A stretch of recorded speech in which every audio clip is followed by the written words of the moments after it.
Assalamualaikum warahmatullahi wabarakatuh.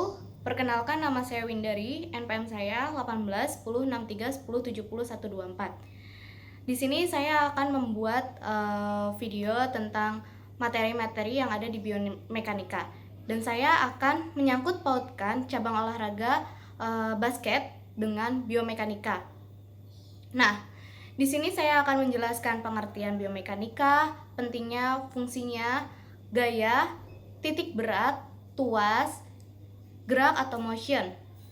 Nah, yang pertama-tama ini saya akan menjelaskan pengertian biomekanika.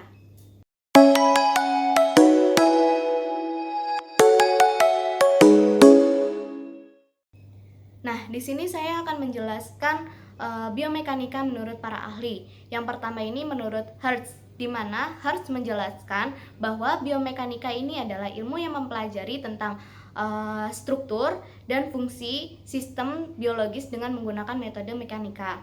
Nah, yang kedua ini adalah menurut Frankel dan Nordin, di mana dia menjelaskan bahwa biomekanika ini adalah ilmu yang mempelajari atau yang bersangkut paut dengan fisika dan teknik yang terdapat gerak-gerak dalam macam di bagian tubuhnya, kemudian dengan gaya yang bekerja sehari-hari. Nah, dapat disimpulkan kan bahwa biomekanika ini adalah ilmu yang mempelajari gaya dari dalam maupun gaya dari luar yang dipengaruhi oleh gaya-gaya itu sendiri.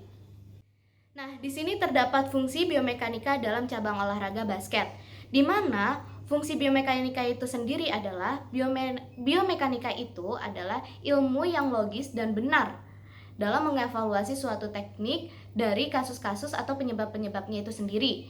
Nah, jadi dapat disimpulkan bahwa biomekanika dalam cabang olahraga basket ini yaitu biomekanika dapat mengevaluasi teknik-teknik secara benar dari penyebab-penyebabnya itu sendiri.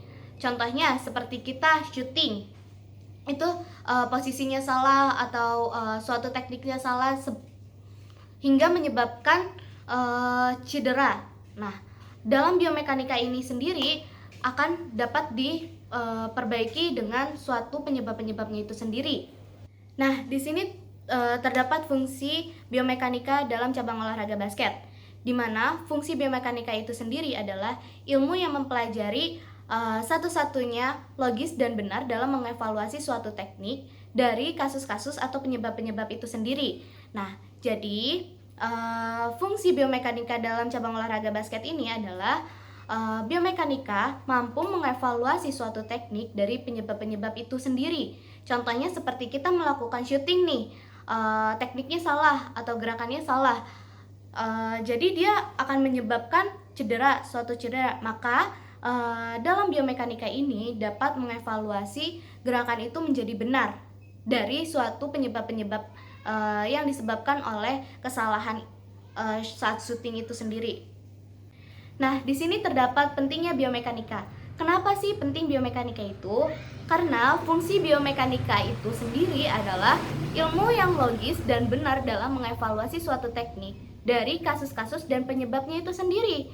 Maka biomekanika ini penting bagi guru, bagi pelatih dan atlet. Agar supaya apa? Agar bisa mengevaluasi suatu teknik yang benar dari kasus atau penyebabnya itu sendiri. Contohnya, guru itu kan digugu dan ditiru. Maka kalau guru tidak dapat atau tidak memahami suatu ilmu biomekanika ini, maka guru tidak bisa mengajarkan kepada siswanya atau mengevaluasi suatu teknik gerakan si siswa yang salah, dan tidak bisa mempertimbangkan dari penyebab-penyebabnya itu sendiri. Maka guru harus bisa mempelajari biomekanika supaya guru dapat mengevaluasi dengan benar dan logis dari suatu penyebabnya itu sendiri. Sedangkan buat pelatih ini kan mengajar seorang atlet atau mendidik seorang atlet supaya dia menjadi sang juara. Nah, dari situlah biomekanika ini penting. Kenapa? Karena pelatih ini harus mampu mengevaluasi si atletnya ini secara benar dan logis dari penyebab-penyebabnya itu. Makanya pentingnya biomekanika bagi pelatih. Di sini sesuai dengan pelatih ini sesuai dengan cabang olahraganya sendiri gitu. Nah, kemudian buat atlet dengan biomekanika ini, atlet lebih mengetahui dapat mengevaluasi dirinya sendiri, di mana tekniknya harus dikembangkan, di mana gerakan-gerakan yang harus diperbagus, di mana gerakan-gerakan yang harus dipertimbangkan dari sebab-sebabnya itu. Misalnya seperti kita pengen ngelakuin syuting nih, syuting dari depan. Nah, dalam biomekanika ini bisa mempertimbangkan apa gerakan yang salah gitu, apa yang harus diperbaiki. Jadi di biomekanika ini adalah bagi atlet dapat mengembangkan potensi yang ada di dirinya untuk menjadi atau mengembangkan gerakan-gerakan yang sudah ada. Nah, biomekanika ini terdapat materi tentang titik berat atau kesetimbangan. Apa sih titik berat atau kesetimbangan itu? Nah, titik berat ini biasanya disebut dengan kesetimbangan, atau titik berat ini adalah mewakili berat dari benda tersebut. Nah, di sini terdapat 3 macam kesetimbangan. Yang pertama itu ada stabil, labil, dan indifferent. Di mana yang stabil ini itu adalah kesetimbangan yang dipengaruhi dari luar atau tidak akan kembali setimbang seperti semula. Nah, yang kedua ini labil, di mana kesetimbangan akan hilang atau jatuh. Yang ketiga ini ada indifferent, di mana kesetimbangan itu akan kembali seperti baru atau seperti semula kembali. Nah, di sini terdapat hukum-hukum kesetimbangan. Ada 5 hukum kesetimbangan. Saya akan menjelaskan hukum kesetimbangan yang pertama. Hukum kesetimbangan pertama ini adalah badan akan tetap setimbang jika titik proyeksi beratnya berada di bidang tumpuannya. Kemudian, hukum kesetimbangan kedua ini adalah stabilitas berbanding lurus dengan luas bidangnya, di mana semakin besar luas bidangnya, maka semakin besar pula titik stabilitasnya. Kemudian, semakin kecil luas bidangnya, maka semakin kecil pula stabilitasnya. Kemudian ada hukum kesetimbangan 3, di mana hukum kesetimbangan 3 ini adalah stabilitas berbanding lurus dengan berat badan. Semakin berat badannya, semakin berat pula stabilitasnya. Semakin kecil berat badannya, maka semakin kecil pula stabilitasnya. Kemudian ada hukum kesetimbangan 4, di mana hukum kesetimbangan 4 ini adalah stabilitas berbanding lurus dengan arah horizontal. Jadi semakin besar arah horizontalnya, semakin besar juga stabilitasnya. Nah, sebaliknya, jika semakin kecil arah horizontalnya, maka semakin kecil pula stabilitasnya. Kemudian ada hukum kesetimbangan 5, di mana hukum kesetimbangan 5 ini adalah stabilitas berbanding terbalik dengan arah vertikalnya. Maka semakin besar arah vertikalnya, semakin kecil pula stabilitasnya. Semakin kecil arah vertikalnya, maka semakin besar stabilitasnya. Nah, di sini saya akan menjelaskan hukum kesetimbangan yang ada di cabang olahraga basket. Berikut videonya serta penjelasannya.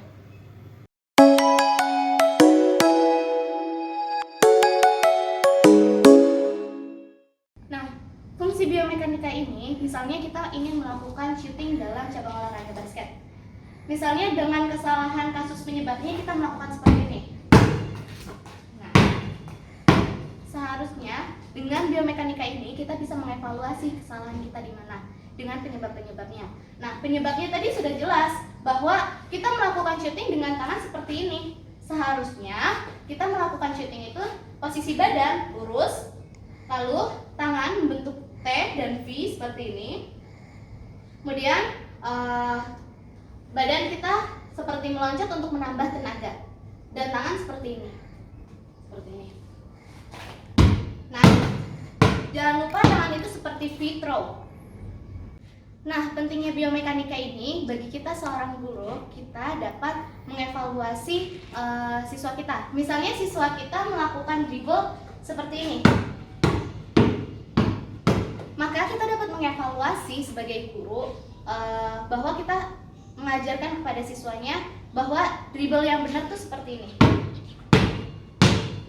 Tangan dibuka lalu ditekan. Nah, Dengan biomekanika ini, guru dapat mengevaluasi gerakan-gerakan tersebut menjadi benar.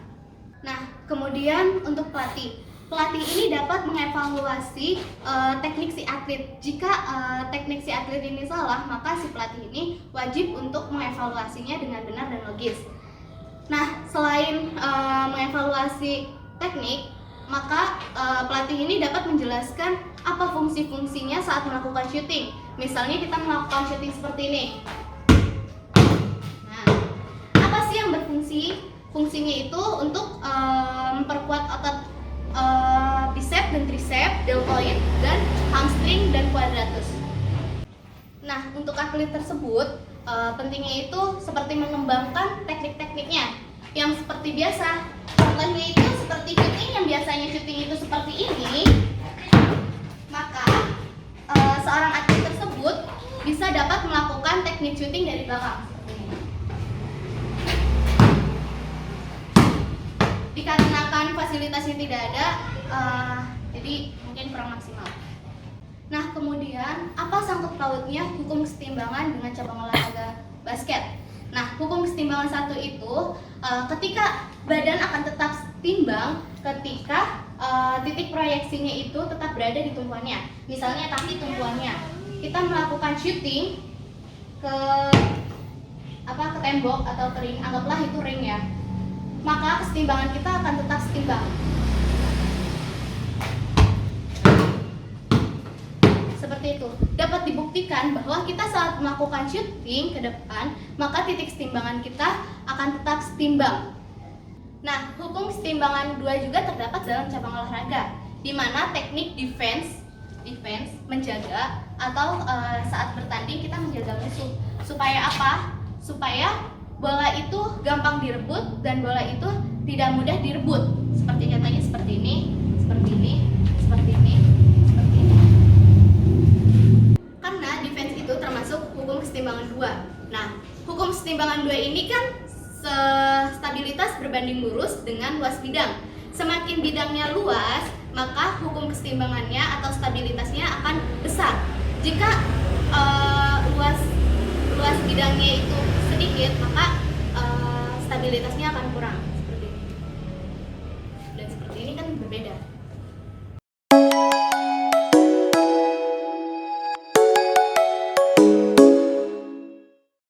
Nah, di biomekanika ini juga terdapat materi tentang gerak atau motion.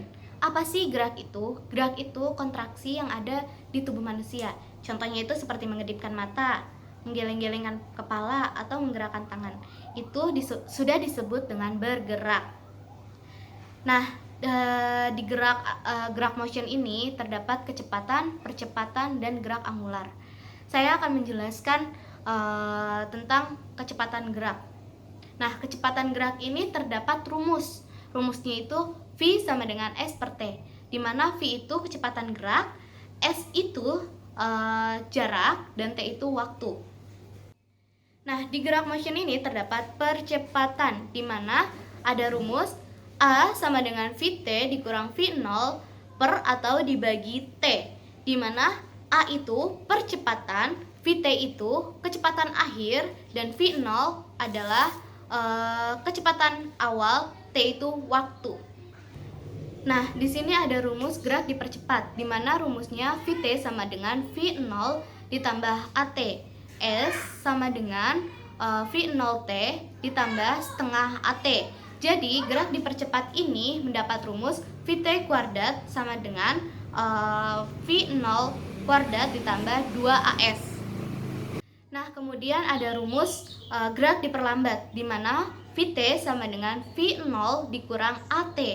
Sedangkan S sama dengan V0T dikurang setengah AT. Kemudian dapat rumus gerak diperlambat itu yaitu VT kuadrat sama dengan V0 kuadrat dikurang 2AS. Nah, di sini saya mempunyai contoh soal di cabang olahraga basket. Contohnya itu seperti seorang atlet melakukan tembakan kering atau melakukan shooting 100 kali dalam waktu 1 menit dengan jarak 2 meter. Nah, jawabannya itu menggunakan rumus V sama dengan S per T, Dimana sudah diketahui kan jarak dan waktunya, maka kita hitung. V sama dengan jaraknya itu 2 meter dibagi dengan waktu itu 1 menit. 1 menit itu 60 detik kan, maka menit dijadikan detik. Kemudian jawabannya itu 2 dibagi 60 sama dengan 0,3 meter per sekon.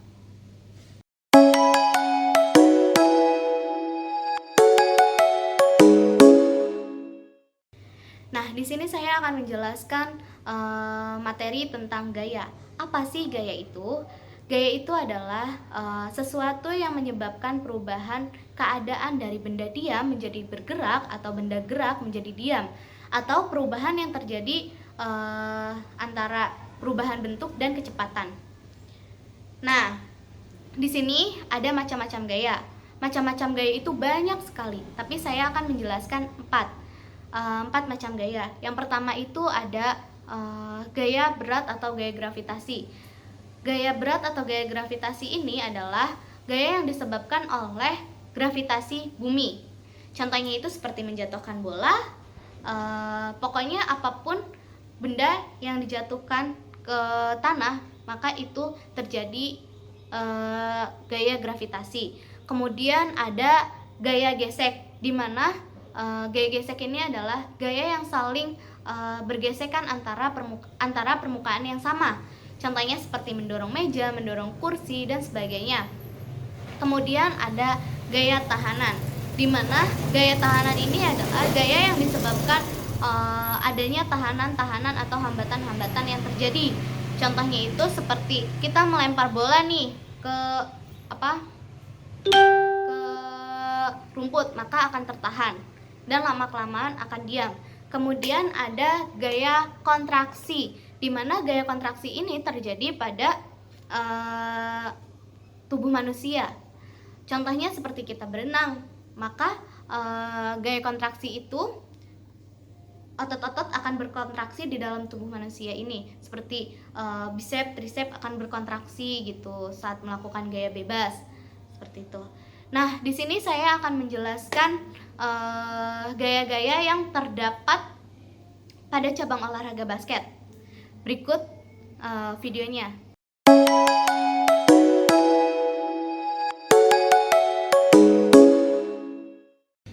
Nah, di sini saya akan menjelaskan gaya yang terdapat dalam cabang olahraga basket. Nah, gaya itu kan suatu perubahan benda bergerak menjadi diam, dari diam akan menjadi bergerak, atau perubahan bentuk dan kecepatan. Saya akan menjelaskan macam-macam gaya. Nah, gaya yang pertama itu adalah gaya gravitasi atau gaya berat. Gaya gravitasi ini adalah sebuah partikel yang akan ditarik oleh bumi. Seperti contohnya seperti ini. Bola ini akan jatuh ke bawah, maka itu membuktikan bahwa gaya gravitasi itu adalah bola yang dipantulkan ini tertarik oleh gaya gravitasi. Nah, yang kedua ini ada gaya tahanan. Di cabang olahraga basket ini terdapat gaya tahanan, di mana saat kita mendribble,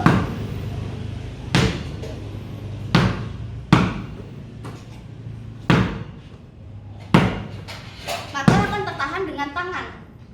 Dan dapat dibuktikan bahwa dribbelan saat kita tahan akan terdapat gaya tahanan dan lama-kelamaan akan diam seperti ini.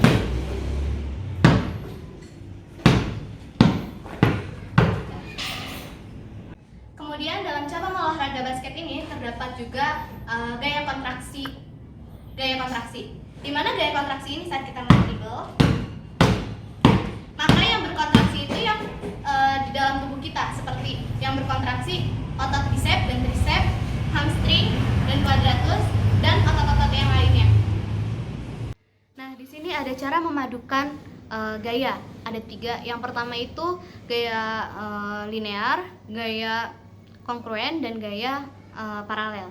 Nah, gaya linear ini apa sih? Gaya yang bekerja dengan satu titik dengan sudut yang sama.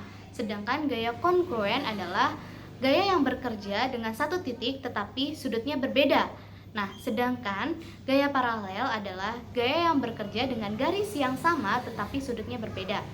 Nah, di sini terdapat hukum gaya. Di sini ada 3 hukum gaya. Yang pertama itu hukum inersial atau hukum Newton 1, yang kedua itu hukum percepatan atau Newton 2, yang ketiga itu hukum aksi reaksi atau hukum Newton 3. Nah, apa sih hukum Newton 1, hukum inersial ini?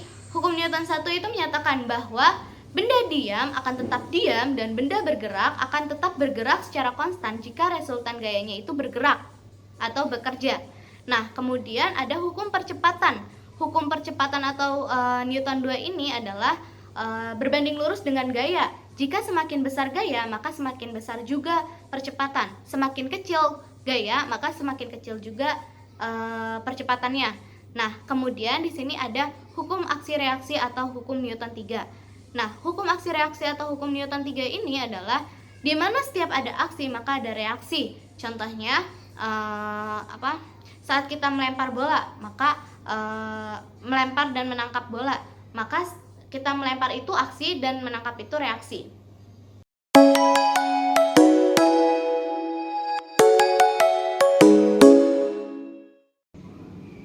Nah, di biomekanika ini terdapat olahraga akuatik. Nah, olahraga akuatik ini terdapat hukum Archimedes. Apa sih hukum Archimedes itu? Hukum Archimedes ini adalah bila suatu benda berada di dalam air, maka akan mendapat tekanan ke atas sama dengan berat air yang dipindahkan. Nah, prinsip hukum Archimedes ini yaitu ada mengapung, melayang, tenggelam. Nah, di sini ada berat jenis. Apa sih berat jenis itu? Berat jenis itu adalah perbandingan antara gaya berat dengan gaya apung dari suatu benda tersebut. Nah, saya akan menjelaskan berat jenis. Nah, berat jenis ini terdapat X per X sama dengan 1. Nah, jika nilainya itu 1 sama dengan 1, maka posisi perenang ini akan streamline atau lurus, sejajar dengan air.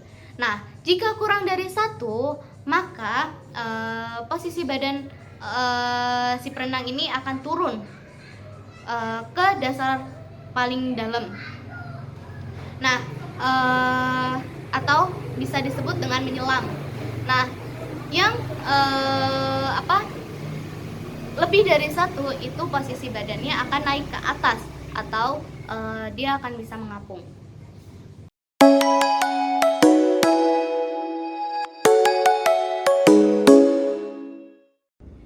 Saya akan menjelaskan tentang tuas. Apa sih tuas itu? Tuas adalah 2 buah gaya yang bekerja arahnya berlawanan terhadap porosnya. Nah, dengan kata lain bahwa momen akan bekerja arahnya berlawanan dengan porosnya. Nah, tuas pertama ini terdapat sumbu putaran yang terletak antara gaya dan beban. Sedangkan tuas kedua ini yaitu beban terletak antara sumbu putaran dengan gaya. Dan tuas ketiga ini adalah gaya yang terletak antara sumbu putaran dengan beban.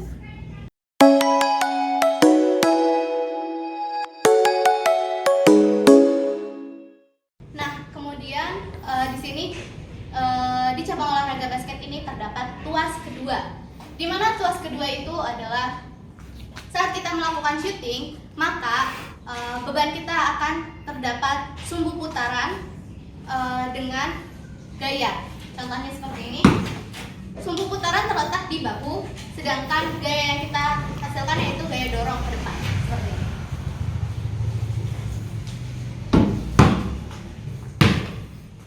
Dapat dibuktikan kan bahwa di tuas kedua ini terdapat sumbu putaran dan gaya. Sekian dari saya, semoga videonya bermanfaat. Wassalamualaikum warahmatullahi wabarakatuh.